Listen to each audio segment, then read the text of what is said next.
Good morning! Welcome na naman sa ating baon serye. Pasensya na kayo, wala tayong baon serye kahapon kasi dinata ng lola niya.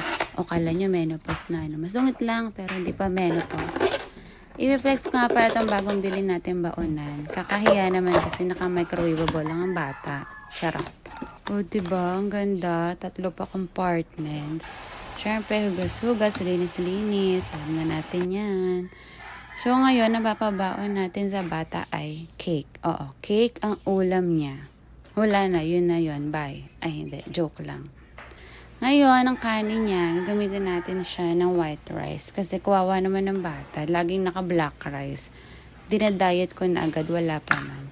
Hindi, joke lang. Masarap naman yun. Tapos, nuggets na pala ang papabaon ko ngayon. Wala ng choice, guys.